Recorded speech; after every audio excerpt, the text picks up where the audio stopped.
If you don't know me, get to know me. I'm happy to be here. I want to just get y'all a heads up. You need to start heading to your seats and get ready. We'll have Dr. Grant up in just a second.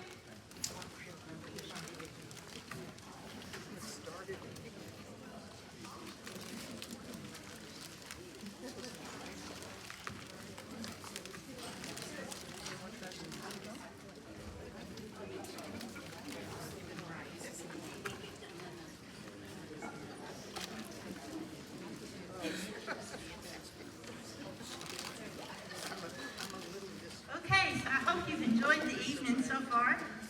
We were very honored to have Dr. Anding come up from College Station today to join us. They don't have to do that. It's great when they do. She was a really good speaker, and we're happy to have her. We're going to have Dr. Grant come up next, and if you haven't ever heard of Dr. Grant, I'm not sure where you're from, but it's probably not Texas. He has been all over Texas and worked in just about every city in the state at different and sundry places. He just recently earned his PhD at, believe it or not, SFA in forestry. I can say that because I went there too. He also went to a little place called Texas A&M for his other degrees. And he is a pretty smart fella. I doubt you can come up with a question that'll stump him. That's a challenge. But he and I have known each other about 30 years. And as he told everybody in AT, he put me in the hospital when we were playing football together. So we've known each other a long time. So he has known a lot of, if I knew half as much as he's forgotten, it would be good. So tonight he's going to talk to us about pocket prairies, and that's why we invited naturalists and Native Plant Society folks and Master Gardeners to the same event. We're hoping to make this an ongoing training.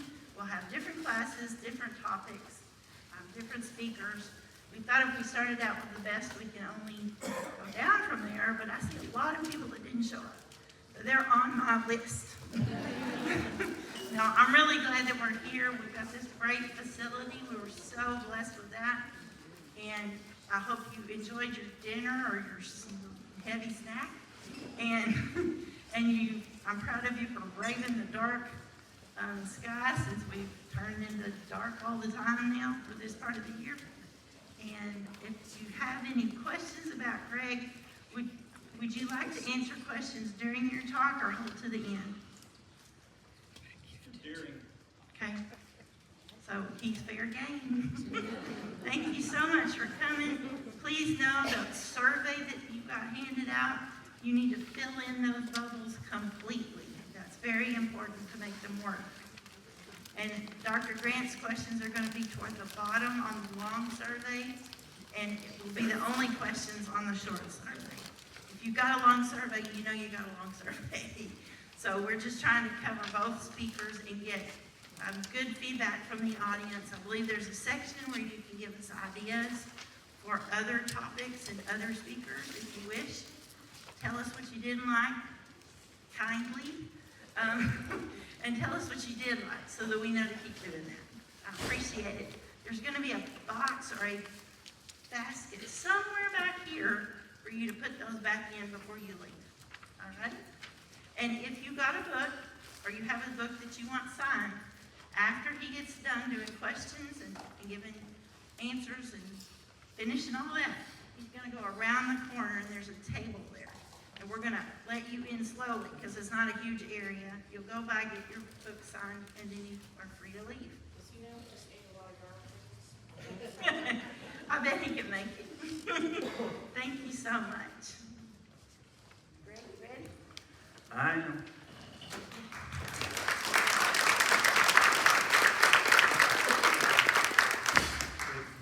I commute an hour and a half every day, so it's not my favorite time of year when you got 30 seconds when you get home to do all your chores, play with the dog, and tend the chickens and all that. So it's not that I'm afraid of the dark, but it's hard to be an outdoor person when you can't see anything. And then after I got married later in life. My wife's sort of a city person. And so she's scared of snakes, scared of spiders, all the things that I was raised with. And so after insisting to her that, snakes don't attack people, what she calls in a panic the other day, a snake bit her. And so, because she insisted it wrapped around her leg and bit her.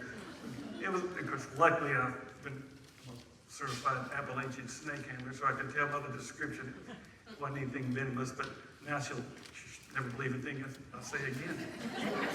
Not that she did anyway, because when we got married, I said, it's my birthright as a 7th generation Texan to use truth distortion for educational purposes. And she reminds me about once a week, remember what you said, every word out of your mouth is a lie? I said, that's not what I said. And so now she's a firm believer. And so I've been on that property my entire life, day, dark, night, barefoot, and not even scared of a snake, but yeah, teeth marks, blood, the whole works. So anyway, I ain't scared though. Okay, we're going to talk about pocket prairies. And so some of you that are naturalists know the term. Certainly some of you that are master gardeners know the term. Some of you may not have a clue. And so, got carried away there. And so what is a pocket prairie? We're talking about little patches of beds or borders or even containers or parcels, patches. It can be as small as big as you want that literally mimic a prairie. And, I don't know how many of you are from here. I'm assuming most of you. And so if you're from anywhere in North Texas, you need to know about prairies. I mean, it's what you're made out of.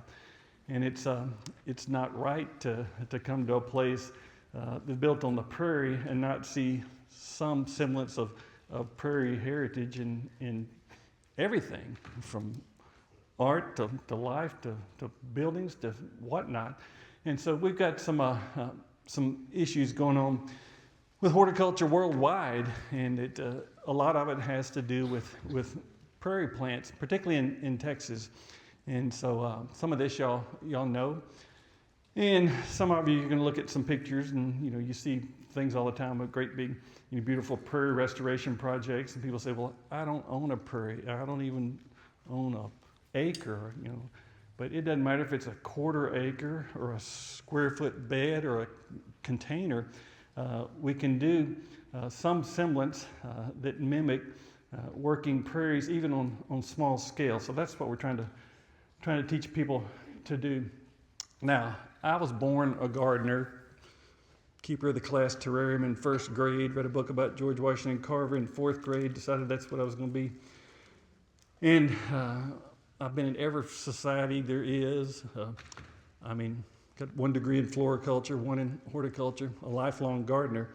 But I give another talk called Everything I Learned in Horticulture Was Wrong, and it sort of is, because horticulture has been almost since the beginning of the hobby about trying to grow things that didn't want to grow. We teach you all the tricks to make something grow that's not supposed to grow. And there are lots of gardeners, that's what they want to do. I want to grow a lilac. I want to grow a tulip. I want to grow a peony. Show me the magic potion and the chemical formula and the secret handshake and the society so I can grow stuff that nobody else can grow. And I've got a lot of plant geek friends, and I always make them mad when I say if a plant won't grow, it's generally because it's either ugly. I mean, if it's rare, it's because it's ugly or it won't grow, and that's kind of true. I mean, if it was pretty and it grew, we'd all have one. And so, but there are people that'll spend their entire life trying to make something grow that has nothing to do with their area, where they are, what they should be growing, their water, their pH, their soil, or anything. And so gardeners are it's a wonderful hobby. I mean, we do a lot of things right. We make things pretty. We grow things to eat. We make people happy, but at the same time, we do a lot of things wrong. I mean, we waste a lot of stuff. We waste a lot of water. We waste a lot of chemicals. We ship plants and products from all over the world. We've unleashed a torrent of invasive species. And we've always been kind of given a pass because we made everything pretty for people. But it's, pretty's not good enough anymore. And so for hundreds of years, it was okay. You either fed people and get to be plants from all over the planet. You just make it grow something to eat. You kind of got to pass. And if you made something pretty, it's okay. It didn't matter what you did or what you put on it. As long as you made it pretty, that was okay. But it's not okay anymore because we're pretty much running out of flowers. We're running out of bees, birds, butterflies, you name it. And gardens are kind of all they have left. Author E.B. White once said, "I'm pessimistic about the human race because it's too ingenious for its own good. Our approach to nature is to beat it into submission. We would stand a better chance of survival if we accommodated ourselves to this planet and viewed it appreciatively instead of skeptically and dictatorially." And that's kind of what gardening's always been about. It's kind of what the founding of America was about. This beautiful natural continent, and sort of the French style of landscape design is like take disorder and beat it into order. And a lot of landscaping has always been like that. And even the English, they were famous for naturalistic design. They would tear up something nice and even make a fake, naturalistic design. And so faking nature is not the right thing to do either. We need to learn to appreciate nature. We got some huge issues going on. 99% of the Texas blackland prairies are gone. 99% of the Texas coastal and Cajun prairies in southwestern Louisiana are gone. 99% of the original longleaf pine savanna is gone that stretch from East Texas to the East Coast. 90% decline in our monarch butterflies. That's our Texas state insect. Only 10% of the original shortleaf pine remains. That's Northeast Texas and up. 0.01% of the oak savannas remain. That includes the post oak savannas in Central Texas. 1 in 4 of our 4,000 different native bee species are imperiled. And most gardeners can name you one bee, an introduced European honeybee, and most people can't identify one of the 4,000 bees that were here forever. In 1962, the year that I was born, Rachel Carlson wrote Silent Spring, and she didn't know she was dying of cancer when she was writing the book. In a chapter called And No Birds Sing, she says, "Over increasingly large areas of the United States, spring now comes unheralded by the return of the birds, and the early mornings are strangely silent where once they were filled with the beauty of birdsong." She's talking about a future that she predicted would come if they didn't find something to do about wholesale use of insecticides, particularly DDT at the time that they were. And of course, back then, their idea was if you wanted to cure an insect problem, whether it be gypsy moths or the insect that spread Dutch elm disease or fire ants, you just coat that entire section of the United States with insecticide, and you thought, oh, that'll fix it. It'll kill it. You'd think scientists would be smarter enough to know that if you're going to kill one insect over a whole portion of the country, you're probably killing a bunch of other things with it. I ran around as a kid in Longview, Texas, while they're dropping Myrex out of airplanes to kill the fire ants back when they thought we can just eliminate all the fire ants by drenching the southeastern United States with insecticide. And so, of course, that doesn't work. And so she was presenting this hypothetical situation where if we kept that up, there wouldn't be any birds. And then here we are, long after her death. Nearly 30% of all the birds in the United States on the North American continent, almost 3 billion birds, have disappeared since 1970.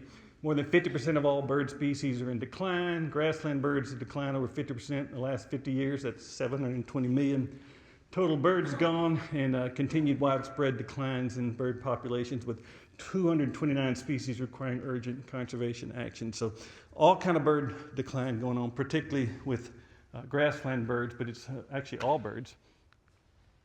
And so what are the reasons? Of course, she was a proponent that insecticides were a big issue, and they certainly are, because you can't have birds without insects. Herbicides, if you kill off plant life, you're not going to have birds. Birds certainly have to have plants. And birds, matter of fact, birds and plants and insects all go together. So the plants attract the insects, the birds eat the insects. The plants make the seed, the birds spread the seed. So that's been going on like that for millennia. Of course, we've got invasive and non-native species, including us. And so lots and lots of habitat has been completely changed, either with the plant material itself or totally changed into something else. Forests into pastures, prairies into pastures, prairies into crops. And then we also have something that's most people don't even know exists. And so this idea of changing baselines or collective amnesia or whatever you want to call it, every generation that comes along that didn't see something has no idea that it existed. And so how do you know there's a problem when you never saw, wild turkeys, or you never saw quail, or you never saw buffalo, or you never saw fill in the blank?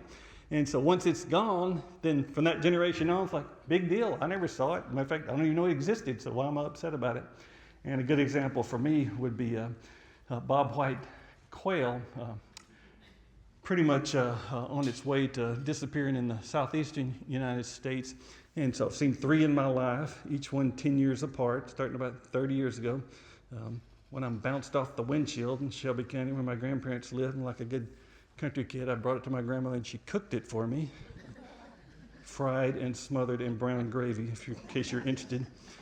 And then the next one was my parents had built a house, and their little covey flew up in front of me, pretty little things. And then about 10 years ago, I'd cleared some forest to plant some longleaf pine. It had been so long since I'd heard one with a real distinct bobwhite call. I'm like, what is that sound? So I walk out to the edge of the property. I'm like, oh my gosh, that's a quail. And of course, never saw it again, never heard it again. Well, my 7 nephews and niece, they've never seen a quail, never heard a quail. And so from that point on, there's no it'll never get brought up. They won't ever mention to their kids or their kids' kids because it doesn't exist anymore. And so that's a huge issue if we don't study the past. And so quail have declined 85% in the eastern United States, continues declining at 5% a year. And I'm not real good with math, but it doesn't take a genius to figure out how long you'll have quail. Eastern wild turkeys, doing okay in the northeastern United States, terrible in East Texas.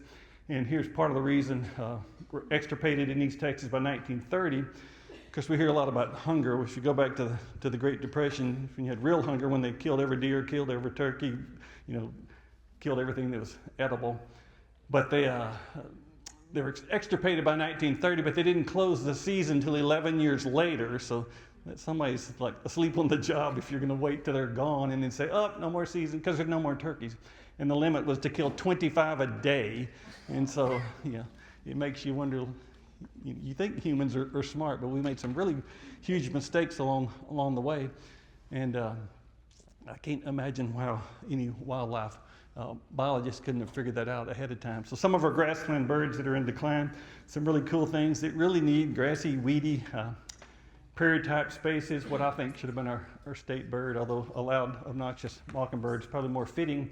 But the painted bunting, which is just a gorgeous little thing, mostly just Texas and surrounding states. Indigo buntings, blue grosbeaks. 75% of all meadowlarks, western meadowlarks and eastern meadowlarks, have disappeared since 1970. So these are all grassland birds. It's not just the grassland birds, it's everything else that goes in that ecosystem that goes too. Matter of fact, it's the things that would have gone before them that would have caused, and it's causing their decline. And really the big thing, and of course this is what we don't teach gardeners, we teach gardeners to grow a pretty flower or a head of cabbage, but nature and planet Earth, the only reason planet Earth is inhabitable is because we're covered with plants. And so plants are that magic thing that can take energy from the sun and turn it into something that we can all use. Everything from the energy for you to get around to the gas in your car, all the food, your clothes, everything all goes back to plants. But the part that can take it from plants and allow birds and all the other animals to use it are insects. And so the world really runs off sunlight, and then the next step from the sunlight is the plants, and then the next step from that is the insects. And so we just completely bypass all that, like we're shopping at the mall and say, where can I put a pretty flower, and what's my favorite color and all that sort of stuff. And we miss the entire boat about how to keep the planet running. And so what got me into pocket prairies about 20 some odd years ago, a little country road that goes past my parents and great-grandparents and grandparents and all the little country folks back in Shelby County had all these beautiful wildflowers. Now, East Texas wildflowers are not the same as Central Texas wildflowers. So most of the state and a lot of the nation knows Central Texas wildflowers because we've always gotten lots of publicity about them. But the southeastern plants and the eastern wildflowers are different.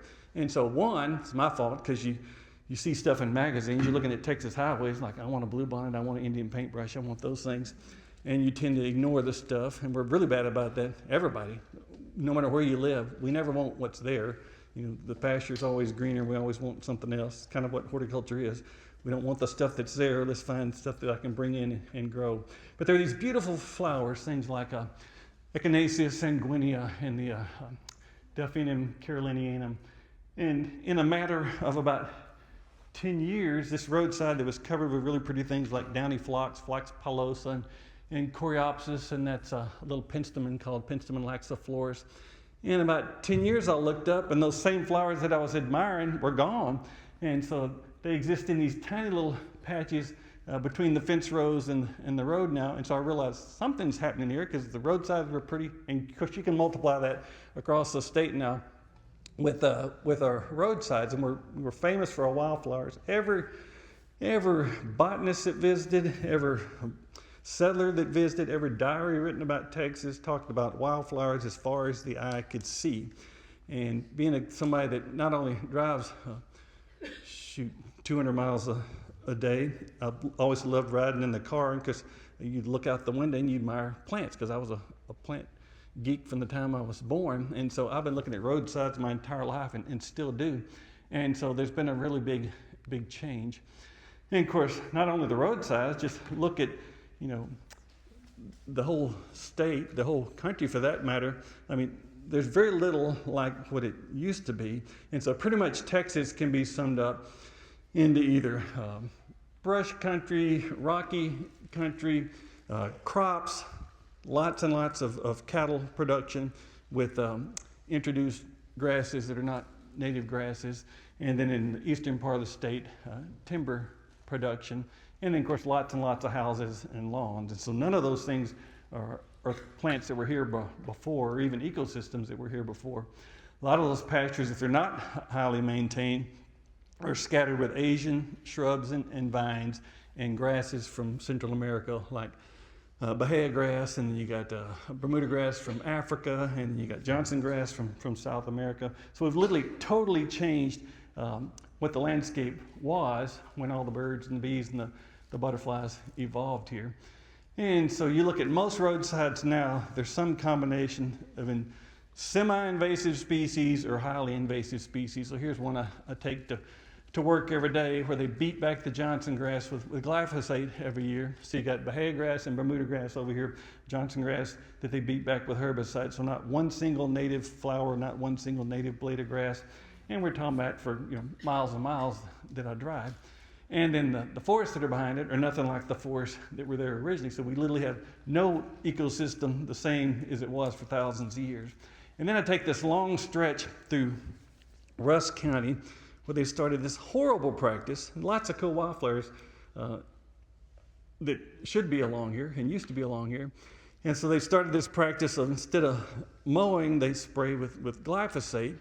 And then, because it saves them one mowing, but it kills off what's there. And then they were doing this alternating pattern where they would do like half of it and then come back and do the other half. And then here this summer, they sprayed the entire thing with glyphosate and then mowed it 2 weeks later. Well, why kill it and turn it brown and then mow it? And so now, because being a horticulturist for a lifetime, if you kill off everything to bare dirt, you're going to get invasive, ruderal, weedy species. They're going to fill in. They're going to be twice as tall or 5 times taller than what you had before. And in our particular case, it's a sea of Queen Anne's lace and vetch and crimson clover, all from Europe.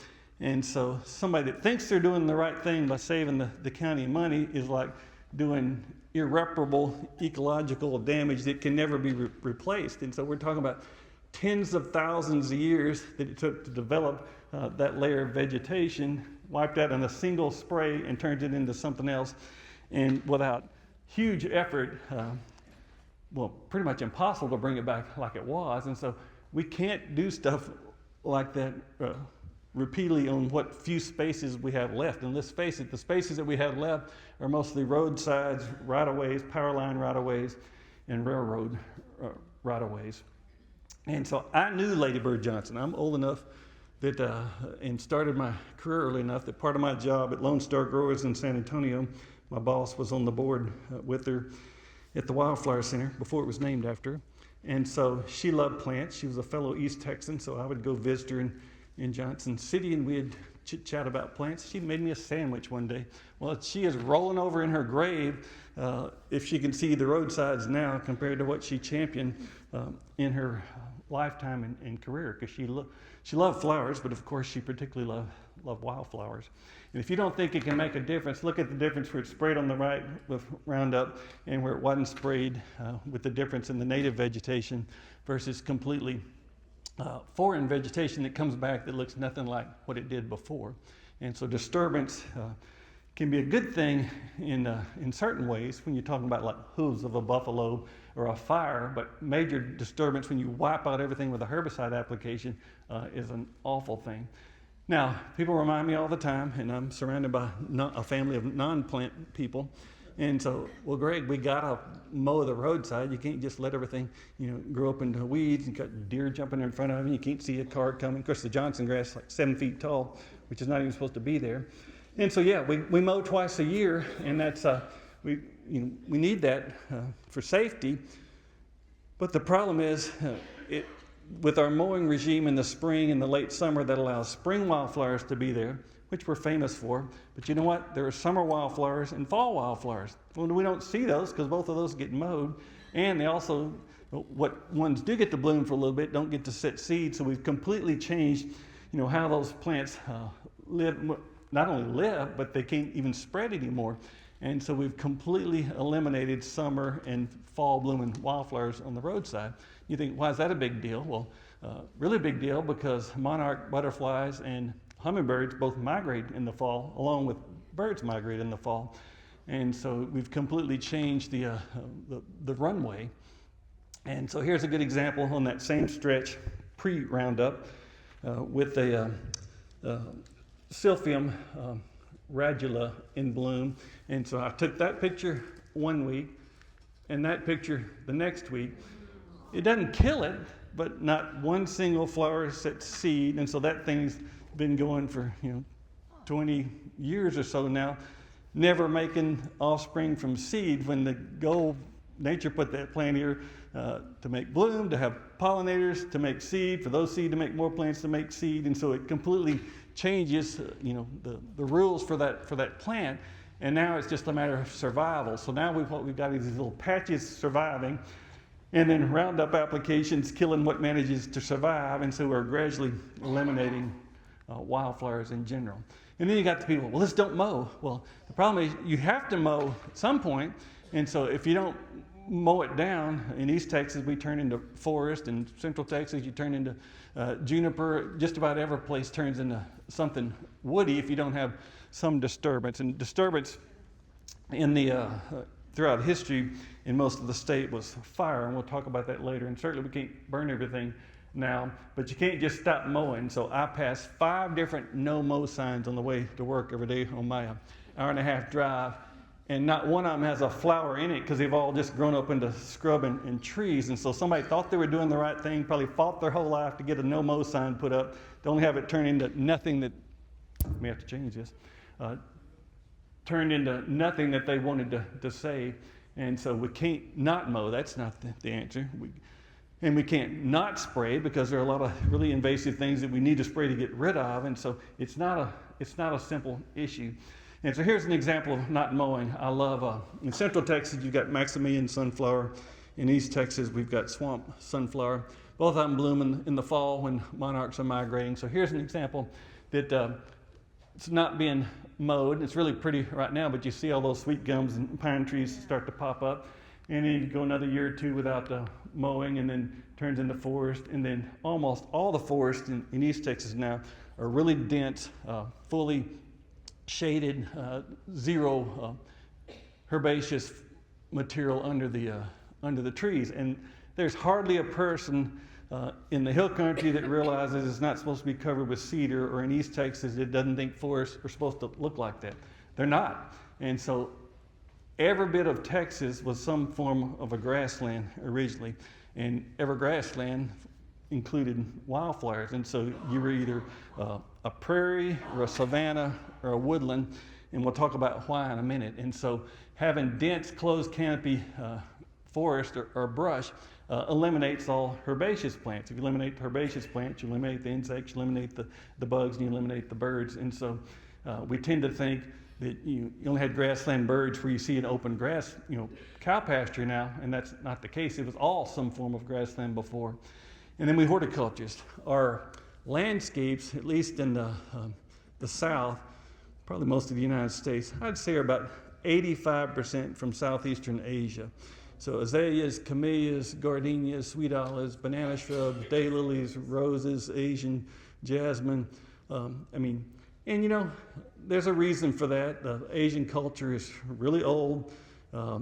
Asia mimics the eastern United States with their climate. They've been gardening for about 3,000 years, so they had lots of pretty stuff that we brought over. But we took a country full of all sorts of pretty flowers, and I'm an amateur breeder, and I'll tell you, give me 3,000 years, I can turn any native plant into something pretty. So it's kind of embarrassing that you just like immediately give up on your stuff and grow something from another part of the world. And the problem is, no matter how pretty they are, the plants from a different continent didn't evolve with the insects or the birds or the animals that we have here. And so if you think about it, every cell in a bird, every chemical in a bird, every feather on a baby bird is made out of some native insect feeding on some native plant. And I love Chinese food, but I'm pretty sure I shouldn't eat it every day of my life ad nauseum. And so we've literally changed, not only biologically, chemically, every animal, because we've changed the plants that they feed on. And then, of course, as I said, I'm a 7th generation Texan, and Texans are as proud and stubborn as any people on the planet. And so you're not fixing to tell any Texan to put in a landscape ordinance. Well, you don't. You get entire seas of asphalt and concrete and, support zero life and promote flooding and then pollution and runoff. And so it's, you go to some place like the woodland and you see woodlands, and you can see how pretty it is to have, trees and landscaping in the parking lot. And of course, I park every day on the street, and so first thing I do is look for a tree so my car doesn't melt during the summertime. And so it's people that don't know what they're doing think, well, why would I put any plant that's just going to be something I have to look after? But you do irreparable damage when you don't put any plants at all. And then we wonder why bees are in decline, not just in the United States, all over the world. And a couple of reasons. One year I was riding along listening to public radio, and they were had done a study in England. They were having bee decline there, and they compared a pristine landscape, a marginally maintained landscape, and a messy landscape to see where all the native bees were. Well, guess where the native bees were? The messy landscapes. And so the more you do away with the plants and the more you do away with the natural vegetation, the more you lose bees. And so we got bee decline going on all over the United States and all over the world. And it doesn't take a biologist to realize that bees are pollinators, and so pollinators means you're pollinating a flower, so they need nectar and they need pollen, and if you don't have nectar and pollen, so all of those pastures full of grasses and no flowers, all those forests full of brush and trees and shrubs and no flowers, of course there's no bees. Roadsides that are mowed twice a year, eliminate in the summer and the fall flowers, of course you're going to have bee decline. But what we generally do is wait till something's gone, say, oh my gosh, we've got a problem, close the turkey season because they went extinct 11 years ago. And so we got to do something ahead of time. So because of that little strip on the roadside, I decided I would had a 1 acre landscape at my great grandparents' old house. So I set aside 1/4 of an acre to make me a little pocket prairie. And it was a mixture of bahia grass and Bermuda grass and some Chinese privet and some mimosa trees left over from the landscape, 1 pear tree, a few crepe myrtles out there. And it's a slow process. And so as a gardener, we're used to doing like an instant change out, basically what I call fake gardening. A lot of people that think they garden that I call decorating. So going to the nursery and buying a bunch of pretty stuff and put it out there and say, voila, look at my mums, it'll be in bloom for 3 days. That's not gardening, that's decorating. So it's just like your house. You can put out a rug and some curtains and a new chair and change it out every week. Gardening is growing plants. And I'm always trying to tell my wife, gardening's like dirt and soil and fire ants and bugs, snake bites, stuff like that. And so, that's like 20 years from the time I started. It wasn't anything pretty to start with. And so I'm always telling people, if you're going to make any kind of prairie restoration or any kind of pocket prairie, no matter how small or big, it's slow.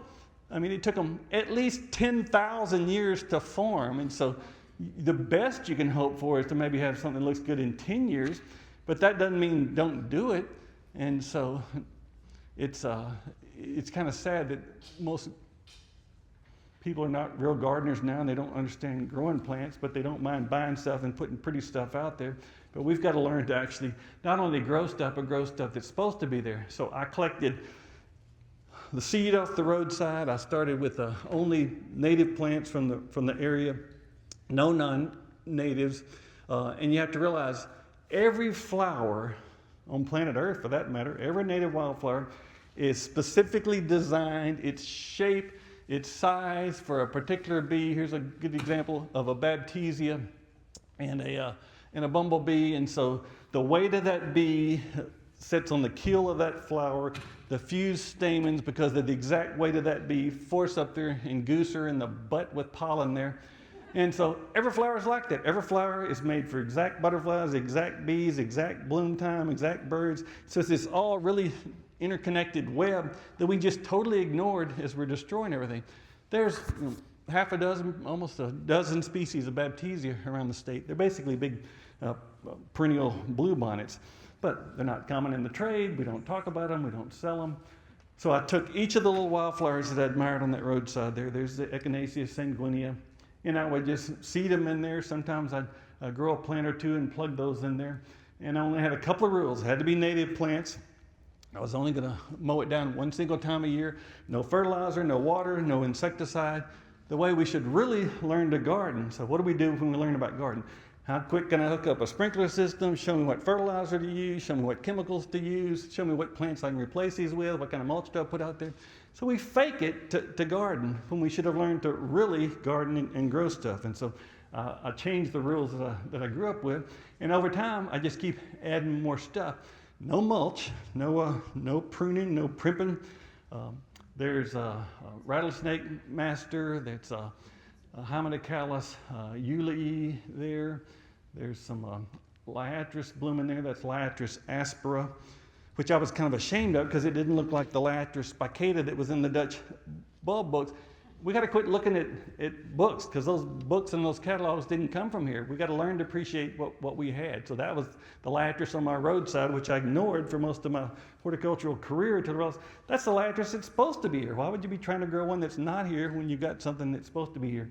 And you need to think of these wildflowers like your children. I don't care if they look good or not. You got to love them because they're yours. And so, who can name that butterfly there? Who knows that butterfly? Yeah, giant swallowtail. So what does you got to learn with butterflies? They nectar on plants for their basically their sugar water, but then they're host specific for what the caterpillars raise on. So who knows what giant swallowtails raise on? One family and one family only. No, that's the black swallowtail. That's black swallowtail. Citrus. So you got to be in the citrus family, which for me, only native citrus members we have in East Texas are a tickle tongue, a Hercules club, and then a wafer ash. So same genera or native over here too. And so if you didn't have those plants in those families, you think you got a spoiled kid. Butterflies are super spoiled because they only eat one thing. So imagine if you had a kid that ate celery and nothing else. I did have one nephew that only ate bread. And so it's not about just flowers for pollinating. You've got to have host plants for the caterpillars to raise on. And so you can't have butterflies, no more than you can have hummingbirds with just a hummingbird feeder hanging up there. You can't, and we don't teach gardeners that. We don't teach the public that. And what do you do when you see caterpillars on something? And I work in the extension office, so every day, tell me how to kill this, tell me how to kill that, tell me what I can spray. I got worms on this, I got weeds in the yard, kill, kill, kill. And so, this is the Genista broom moth, and it's host specific on Baptisia. So in my pocket prairies, it's what we should really do in our landscape. Plants are supposed to attract caterpillars. That's what they were put here for. What do birds eat? 99% of all baby birds eat caterpillars by the thousands. So their mamas do run back and forth feeding them caterpillars. And so, yet we're trained our whole life as a gardener to kill all the insects, kill all the caterpillars, and then we wonder why birds are in decline. And so we've literally learned it all wrong. And of course, every butterfly or moth has a Lepidopterous larva, some worm, or some, not a true worm, but a caterpillar. And so you need to know that one because that's the caterpillar of your state butterfly, the monarch butterfly. And so they say monarch caterpillars only eat the foliage, but there's a hungry one eating the flowers too. And so if you didn't have caterpillars, you wouldn't have butterflies. If you didn't have caterpillars, you wouldn't have birds. If you didn't have monarch caterpillars, you wouldn't have monarch butterflies. If you didn't have the genus Asclepius, you wouldn't have monarchs because that's the only genus they eat on planet Earth.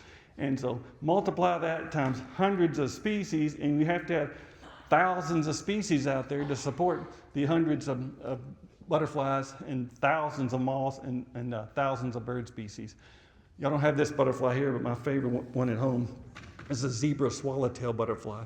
And its larvae only eat pawpaws. And so pawpaws are this leftover from the tropical days when we used to be coast, and this tropical fruit tree grew up here. It's the only member of its family still left, goes all the way up to Indiana and Michigan. That butterfly is from a tropical family. Same way with passion vines and passiflora.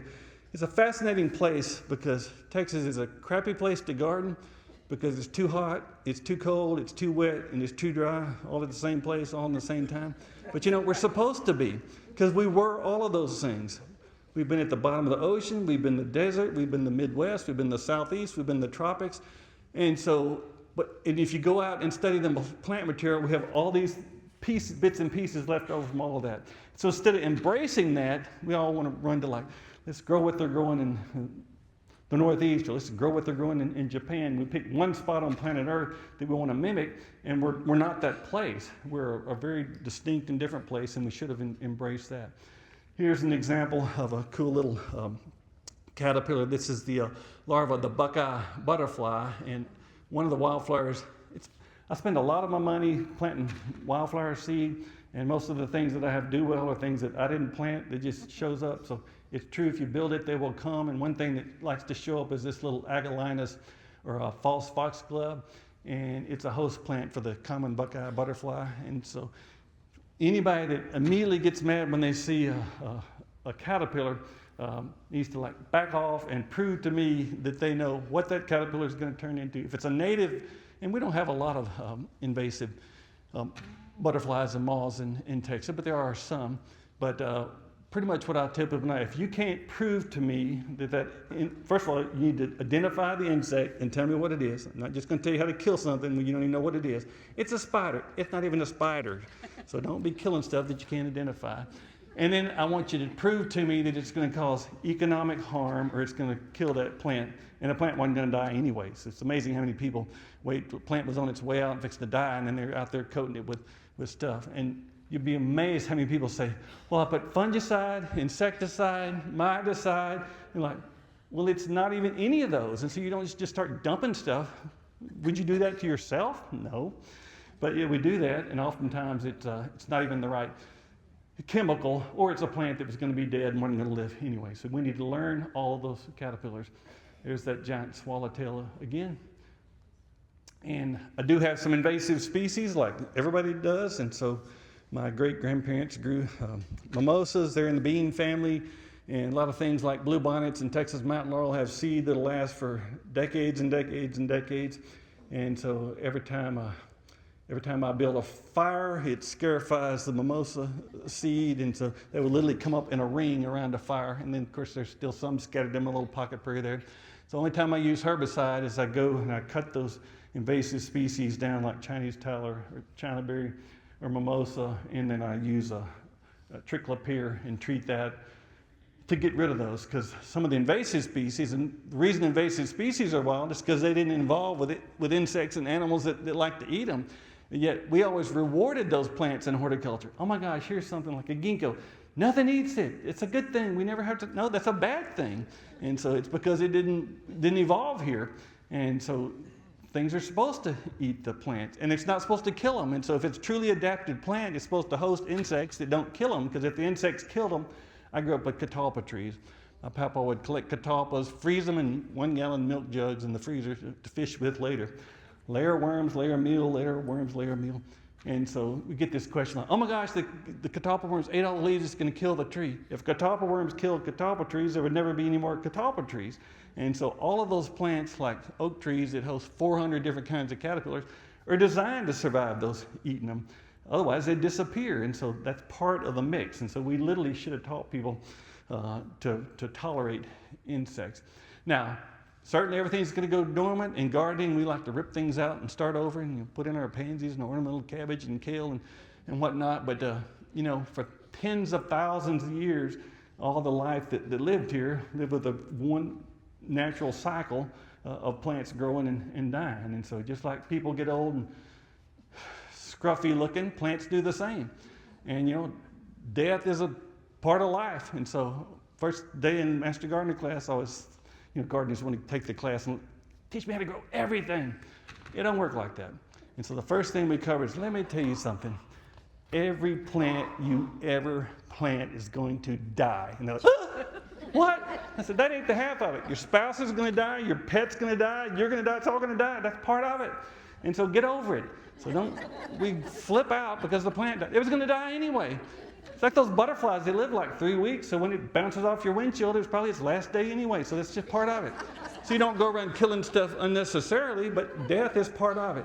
And so just like they do in Asian culture, we should value dying leaves and seed pods and fluff and all those things that nature uses and birds use and butterflies use and bees use. And so it's just part of it. So once a year, and I don't care if you're doing it in a pot or a container or a bed, to maintain a prairie in any form, no matter how tiny or how large, it's got to be cut to the ground once a year. Now, better than cutting it to the ground is what most people in urban areas and lots of areas can't do, is fire. And so I burn this one once a year, and fire is far superior to cutting, but as I showed you, not cutting at all, you'll lose the prairie entirely and you will not have any flowers.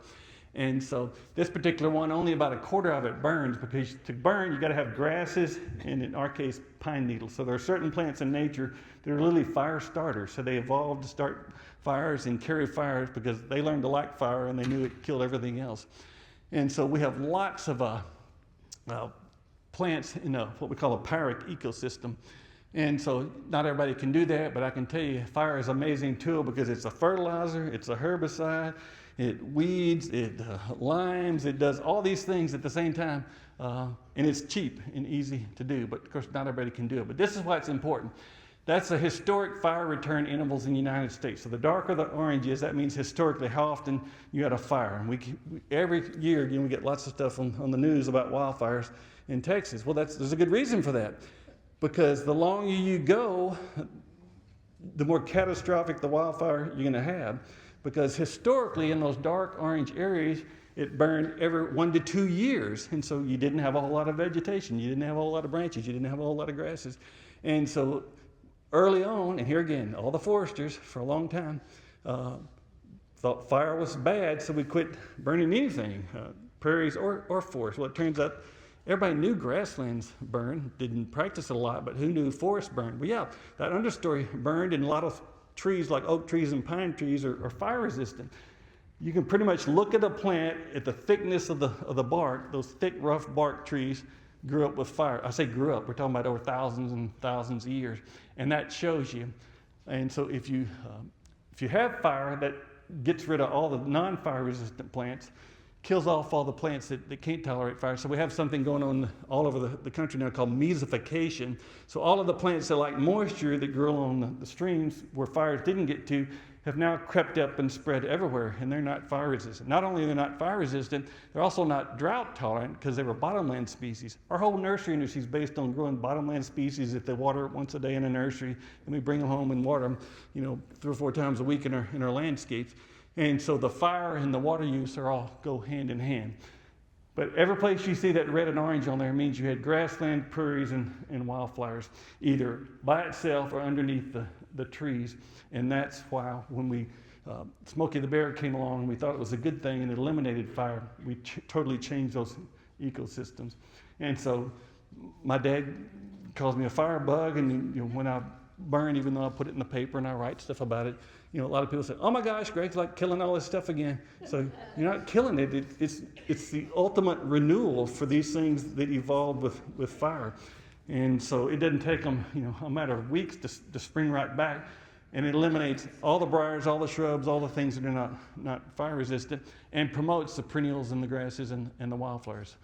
And what's interesting, this pointer doesn't work very well. The front left corner here, there's a pine tree over here, and pine needles fall in there. Well, pine needles are fire starters, and grasses are fire starters. 3/4 of that doesn't get pine needles or grasses, and 1/4 of that does. And that 1/4 not only burns when the rest of it doesn't burn, it's 10 times prettier than the rest of it, because all those plants in there are getting exactly what they need. So and I don't have enough grass in the rest of it. So it's a long-term project, but it was my first lesson that how critical fire was, because I'm still a gardener, I'm still a horticulturist, I still like flowers and I like things to look pretty. And so it's the fire in that particular case that does it. So let's take a break, because I could literally ramble on for days or months. And so go to the bathroom, get you some refreshments, or you can just stay here and listen to me ramble on forever. So We'll take 5 minutes. 5 minutes. Yeah, so 7:20.